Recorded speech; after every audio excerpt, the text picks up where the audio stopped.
Tēnā koutou. Let us dive into the archetype of the rebel in this video. But before we do that, what I'm going to start off with is a small introduction for those of you who may be new to my channel and haven't seen any of my content. If you have seen some of my content or you do know me, you can probably skip a little past this piece. But it's important for me. It's a top value to provide a space to connect, to provide whakawhanaungatanga, to let you know who I am, and yeah, encouraging you to share where you're tuning in from. So I live currently on the unceded lands of so-called Australia. I live on the country of Wurundjeri, which is here in Naarm. That is the Aboriginal name for Melbourne. I come from Aotearoa and also come from Aitutaki, Araura, and yeah, for me, a very proud Indigenous whaine, wahine, yeah, living this life and being my full expression. So I have been a coach for the last 15 years. I had my own kaupapa, Pakihi business, Unearth Your Worth. Started that in 2016. And really my focus in sharing these videos is I think about, if my nieces and nephews were to, and my future children, if I have children, if they were to seek answers or seek understanding, or if they were really driven to understand about themselves, that this would be a place that they could come and to wānanga, to workshop, to contemplate. So this is how I'm building out this channel. So thank you for being here. Thank you for supporting. And yeah, thank you for your feedback. Really welcoming, feedback that's constructive, that's conducive to the kaupapa, to the journey. Yeah, don't mind feedback that is, I'm happy to be wrong, or I'm happy to be challenged, anything like that. But straight out like insults and things like that, Kyle probably won't respond. But where there is curiosity and openness to understanding something, or maybe even challenging something, no mai hara mai, I welcome that. So let's get stuck into the archetype of the rebel. Okay. How we're going to do this in this video is I'm going to follow a format that is literally called format, which is sharing with you why why we would even give a shit about looking at the rebel, what my experiences have been. So I'm going to share a little bit about my journey with the rebel, or the gangster as I often call it. I'm going to share a model to help us understand like where we are in terms of like with our rebel, with our gangster, and through that model you're going to understand how you can move, or how you can evolve or grow or integrate, or whatever it is you're trying to do. And from there, yeah, that's where the awarenesses and the aha moments will ideally start to drop in when we weave these things together. So why am I sharing about the rebel? Why is it important? I've been speaking about the rebel quite noticeably over the last month or so. And so that's how I determine what I'm going to speak on. When I've been speaking on something several times to my inner circle, to the sisters in my inner circle, or the brothers in my inner circle, then I know, okay, that's something that is relevant. That's something that could be of use. So first, let's start off with let's get a feel for the rebel. What does the rebel feel like in our lives? And I should probably go a little step back before that. We are talking about archetypes, or parts, or aspects of ourselves. So yes, there's one version of us that wakes up in the morning, has a routine, goes to mihi, goes to work, handles life. There's one like version of us that we put forward, right? And we kind of can see about ourselves. Like for me, I love expression, I love color, I love sensual things like scents, smells, things looking beautiful. People say, oh, you should have a non-distracting background, but I love looking in my own camera while I'm recording this and seeing the color that turns me on. So that's why I'm not following that kind of a rule, and I just trust that you'll stay focused. So I am this type of way. I know that about myself, but there's plenty about me that I'm still finding out. And in fact, there are so many archetypes that exist within all of us, but we don't put them forward. We don't, how they say, like, put your best foot forward, right? We don't exercise all of these archetypes in any, like, every single day. There are moments in time where a certain archetype will rise up and put its foot forward, so to speak. So it's really dependent on the situation. And the rebel, right? The archetypes, let me just keep going here. The archetypes, they're not something that announce themselves when they walk in the door. They show up through our behavior. And the reason why it's so important to contemplate, to understand, to get an awareness of archetypes is because when our behavior starts playing out, if we've got an understanding of the different archetypes that can show up in our behavior, then we can understand, oh, that's why I'm doing what I'm doing, or that's why I'm saying what I'm saying. And yeah, we can really like work with ourselves instead of being blown away by our behavior when a certain archetype comes out to play. All right. So if you have any more questions on like archetypes specifically, like feel free to drop them below. I'll answer them if I can. Yeah, but I want to kind of move into the rebel now. I sort of trust that you've come here because you have somewhat of an understanding about archetypes and recognize the rebel archetype behavior within yourself, and then maybe coming here for some awareness, some clarity, a deeper understanding. So let's jump in. How does the rebel, how do we see the rebel? Well, I can only speak from my experience, so let me do that, right? And I'll just have a sip of my tea first.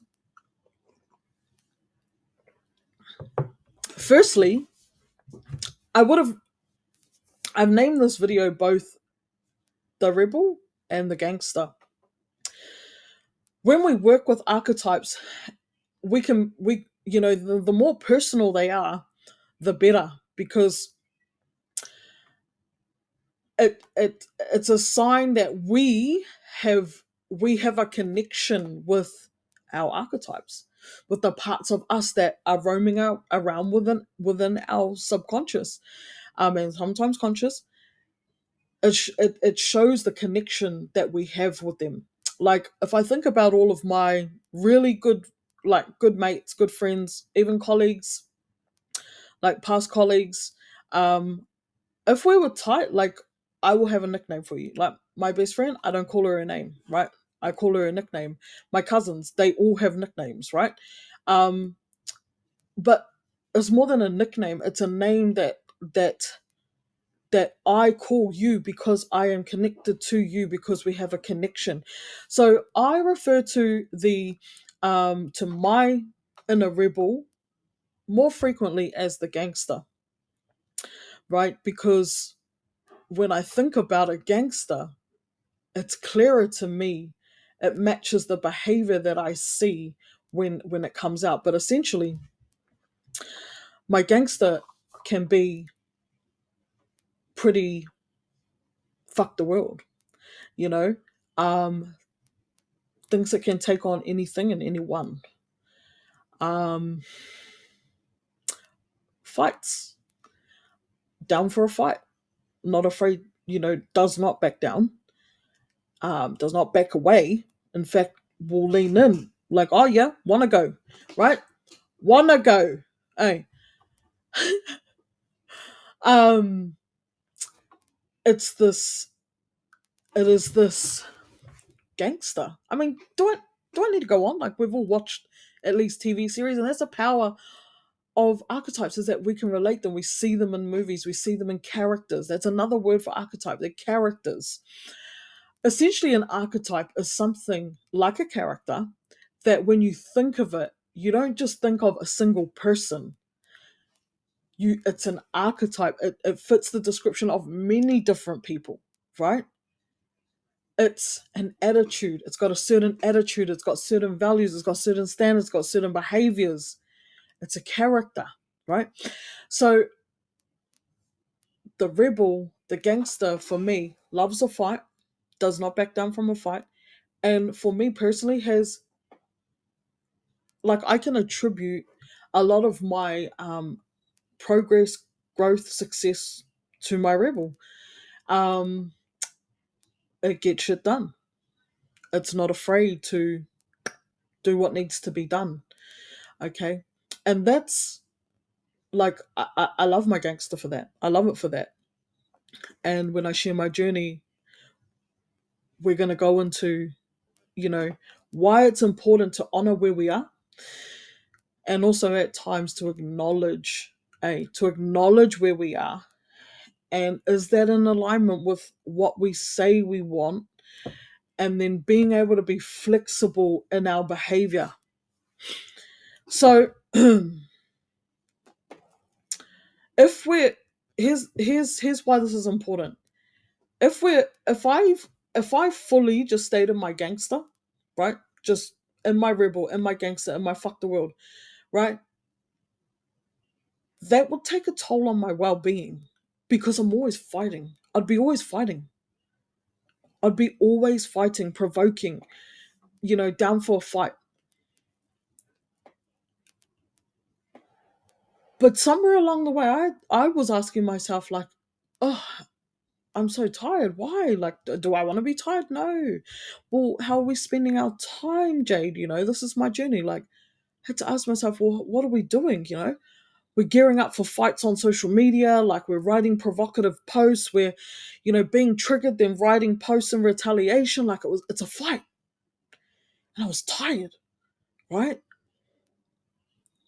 And at the same time, I'm going, oh, I want to have more grace and I want to have more compassion. Oh, really? Because it looks like you just want to fight. So there's that, and to look at our archetypes and the inner characters, we really need to bring honesty. Okay, when we do our inner work, we really need to have honesty in our back pocket so that we can explore these things. So if I had stayed in my gangster, like, full time, burnout, okay? And this is why a lot of us do burn out, because being in the rebel, being in our gangster all the time, just like on the movies, just like in the TV series, that shit don't last, okay? They always end up dead, all right? It is important to learn how to move through and work with our gangster, use it when we need to. I just did a story about this the other day, you know, use it when we need to, but we need to understand the balance. Now, every archetype has its counterpart, right? And for me, my gangster is balanced by grace. So and now, sure, I don't know if I was going to go there, but here we are.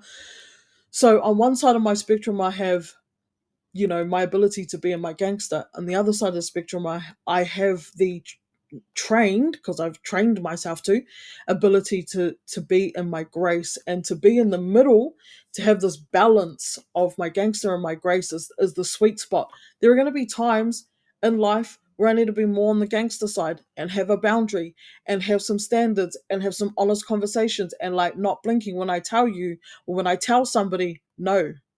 That's my gangster showing. That's me showing up in my gangster with an understanding that, because this is all to protect my peace, my inner peace.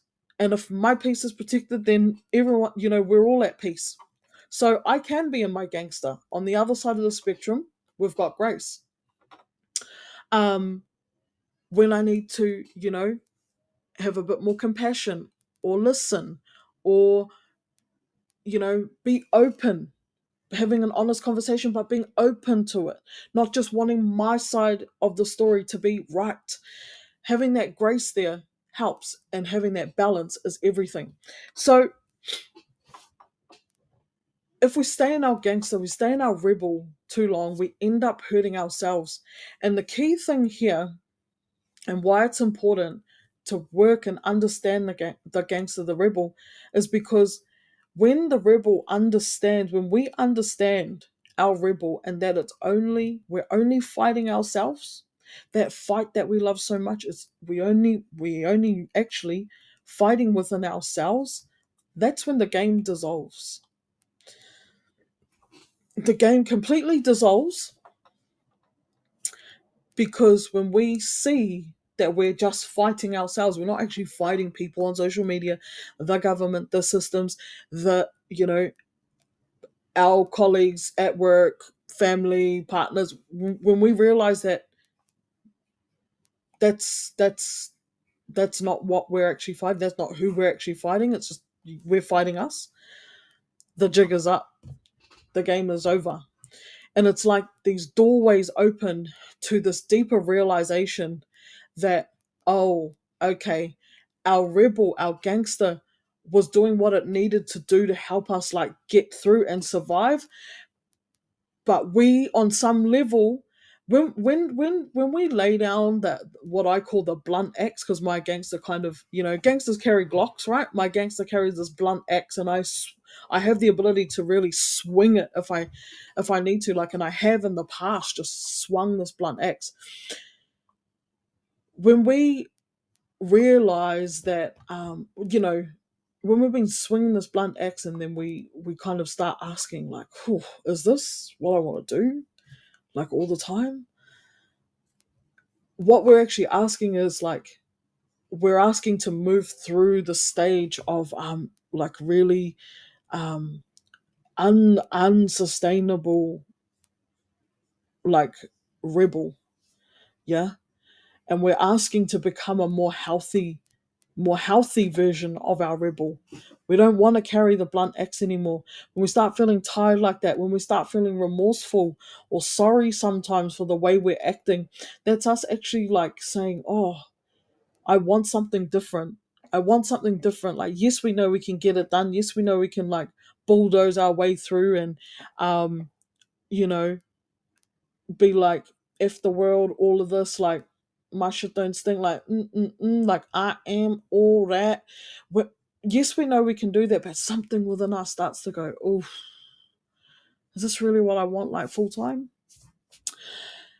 Then we get to a place of, like, realization that we're only fighting ourselves, and then we move into this more resourceful, sustainable version of our rebel, of our gangster.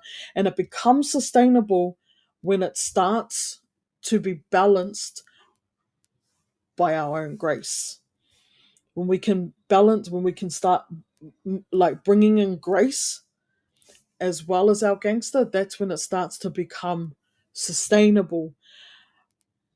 When I say that, I mean, we're able to be both.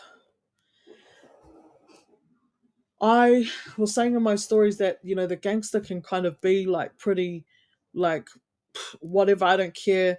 Like, I don't care what you think, I don't care what you say, I'm unapologetic. I believe that there's an element of fear there, right? I know there's an element of fear there. Um, and it is a front. It's a front. Um, you know, and when we're ready to put down our blunt axe, we're really saying we're ready to, like, give up the front. So,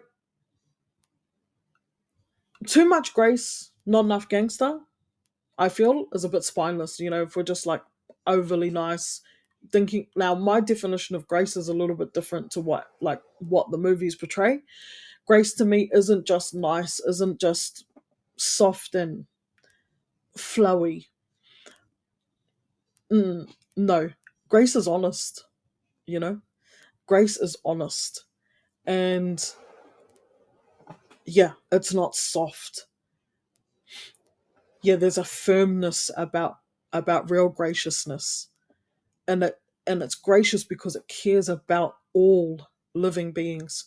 So if a living being needs a boundary, that's where the gangster steps in. If a living being needs a hug, more graciousness. If a living being needs a harder boundary, or a difficult conversation needs to be had, that's when the gangster comes in. So it's his ability to balance. Now, I'm going to share with you a model, right? I'm just mindful of the time, but I'm going to share with you a model that we go through as humans, and it's going to help you understand, oh, okay, where you might be, where you may have been, and also map out where you want to get to. So how this starts is there's four stages, okay, and they all begin with R. So the first stage in our human development is that we start off as reliant. Think about our families. We are reliant on our families, on our tribes, on our community. We are imprinted, conditioned by them, right? And so we're reliant. And then all of a sudden, we want to like live our life and step out, and we start building relationships, whatnot. Um, while there is an element of rebelliousness that needs to happen when we step away from what we've always done, and those that we've always known, those that have taught us, that have put a roof over our head. There's this element of rebellion that comes into play. Now, the reason why we're making this video is because the thing is that people can stay in rebellion for a little bit too long, okay, and especially if they're staying in if they're staying in that unresourceful, unsustainable rebellion, they just we're just fighting ourselves, and and people end up like just staying stuck in this really hurtful cycle. They're hurting, therefore they hurt others, and it's just this vicious kind of cycle. So we want to be able to move through that. So as I was saying, we want to move from the unsustainable rebel, the rebel that does not factor in any grace whatsoever, any compassion, and we want to become more resourceful in our rebelliousness, right? Um, and that's a whole nother topic to actually bridge over, and how we can move from being uns like unresourceful, unsustainable in our rebelliousness, to how we can be more resourceful. But resourceful rebellion looks like having really healthy boundaries, having creating the space to express our emotions and be vulnerable, you know, um, and to actually communicate and say what we need. That's some rebelliousness right there. That is sustainable. It's not going to keep us trapped. It's going to set us free, right? That's the difference. Unsustainable rebellion keeps us trapped in our own hurt. Sustainable rebellion sets us free, and it enhances our self-esteem. Then the third stage in this model is realization, and that's what I was talking about at the start. We come to a point where we realize that we were fighting ourselves. Um, we can see how it was unsustainable, our rebellion. We can now see how it's sustainable and how we are more free in our rebellion. So we go through this period of realization, all these aha moments. And in this realization period, it's really important to have compassion for yourself. And this is the point. This is the point right here that you either make or break, like you'll move forward into the next phase, or you'll go back. Nah, that's a big assumption, but it can happen. And it can happen because if we realize how we were fighting ourselves, therefore fighting others, if we take a look at all of that and we get down about it, and we start judging that part of our lives, we can end up back there, right? It's much more healthy, in my experience, to accept what we've moved through And the reason why I'm making this video and showing that there are stages to it, and we don't just go through it like one time, go through the 4 stages one time, and then we're never going to go through them again. Every time we take, like, we're doing something new and we need to come out of reliance and into something else, we're going to move through this model. So just think of this like the rebellion model. Like, we're gonna go through this every time we need to step into our rebel, and our rebel is useful, but we don't want to stay there too long. So this 3rd stage is realization. We're realizing where we've been, and it's in that realization when we're contemplating, right? When we can have grace for ourselves, compassion for ourselves, and see the learnings, we're able to have more grace. We're able to be more integrated. And it's from this place where our grace and our gangster are integrated, this is where we start to get results. And results is the 4th stage. We start to get results in this venture, in this adventure that we set out on when we left reliance and stepped out, and we ended up in our rebellion, unhealthy, out the gate, blunt axe, fuck the world. We started to get tired or, over it, and moved into a more we started learning about boundaries and having healthy boundaries, how getting, doing our inner work, and we've got a healthy relationship with our rebel. And then we started realizing a thing or two, and now, with the grace and the gangster, we can produce results because it's sustainable, because our rebel is at our disposal when we need. My gangster is right there when I need, like right here, at a moment's notice. If there is a situation in life and I need my gangster, it's up. I am not afraid of my gangster's up. Same thing, if there is a situation where I need to have grace and I need to, maybe when life is getting really chaotic, maybe when there's a shitstorm happening in front of me, maybe when I just want to fucking just really get wild at somebody, grace is right there. And I have a choice to bring it forward and have compassion. And grace is here to help me balance, right? Otherwise, if I don't, I send the gangster out, right? I send the gangster out, and there's no grace, just a blunt axe. That's where it can get dangerous, right? So it's the ability to harness both sides of ourselves. So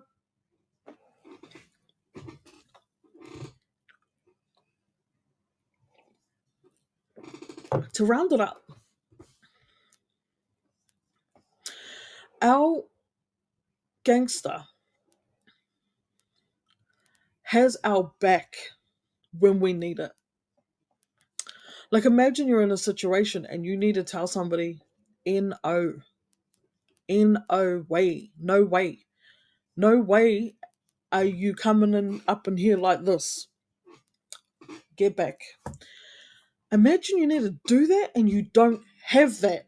And we're just really nice and accommodating and don't want conflict.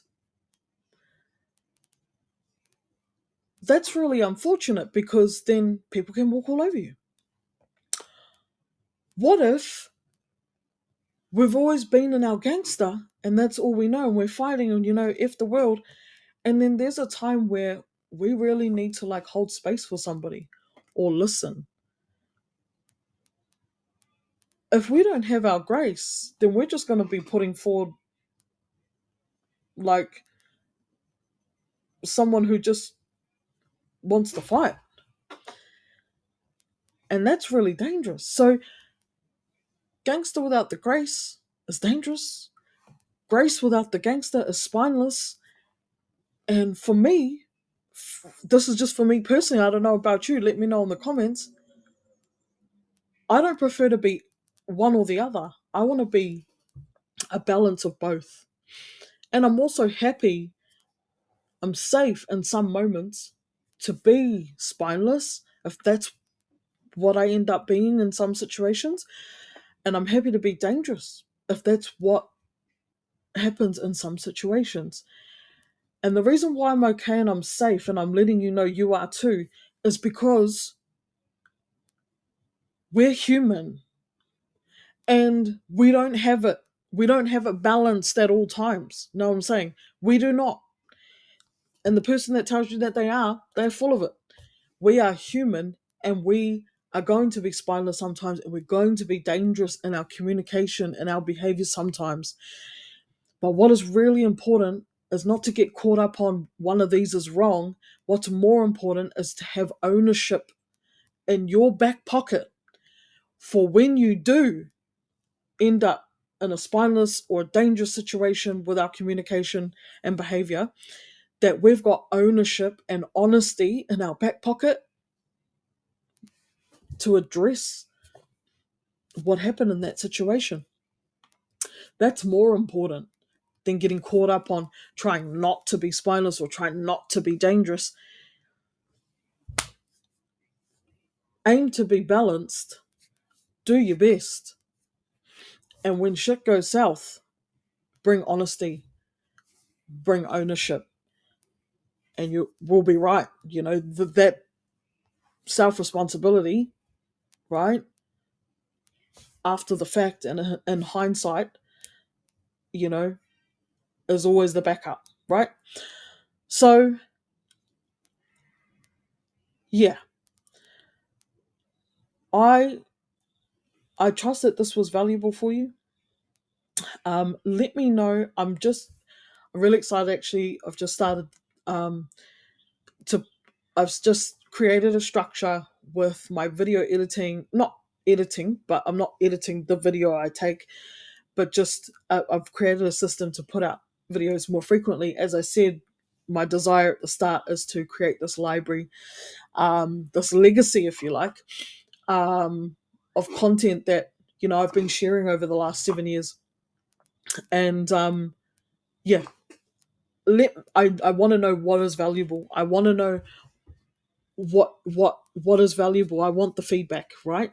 So please leave it below and I will respond, as I said at the start, if it's conducive to this kaupapa, whether it's challenging or like you just love, like there's no fault to it for you. I will respond. Where it's just like straight up disconnected, like insults or something like that, then Colt, probably won't waste my energy responding. But where there is where there is right relation and bringing that feedback, like I'd really value that. So I'm going to leave it here. I'm going to put this video up and away we go. I'll see you on the next video, on the next topic. Like they all say, if you're into this kind of content and you made it through this video and you're like, yeah, she's all right, do subscribe. It's just so that my videos come up, when you open up the YouTube app. I've been on YouTube for 7 years and, got about a collective of 20 followers. Quantity doesn't matter to me. It's quality over quantity, and I want you to stay updated. So hit subscribe if this is your jam, and I'll see you on the next video. Ka kite.